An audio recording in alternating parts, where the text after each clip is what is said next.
Personne n'est à l'abri du virus, une Française de 16 ans décède de Covid-19.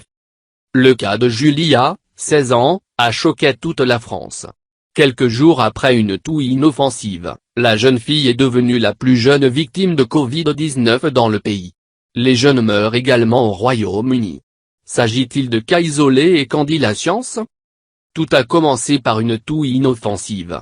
Une semaine plus tard, Julia, 16 ans, est devenue la plus jeune victime du coronavirus en France, sans maladie antérieure.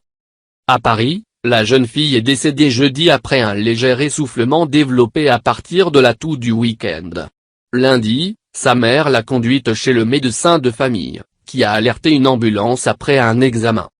Julia a ensuite effectué plusieurs tests sur Covid-19, les deux premiers inconvénients, négatifs. Les infirmières ne portaient alors plus de vêtements de protection spéciaux, le médecin m'a donné un coup de pouce, tout semblait aller bien, se souvient Mère Sabine dans une interview à l'agence de presse AFP. Mais un test un peu plus spécifique, qui a pris plus de temps à évaluer, s'est avéré soudainement positif. L'état de la jeune femme de 16 ans s'est ensuite détérioré, elle a dû être intubée, suivie d'une insuffisance pulmonaire, jeudi soir, elle a finalement été déclarée morte. Toutes les choses qu'elle transportait avec elle doivent être brûlées en raison des règlements de quarantaine.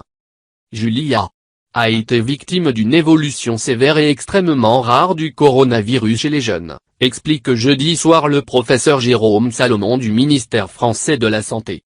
Malheureusement, cela se produit occasionnellement dans de nombreuses maladies virales. Nous devons cesser de croire que seuls les plus âgés sont en danger. Personne n'est à l'abri du virus, prévient Manon, la sœur de Julie.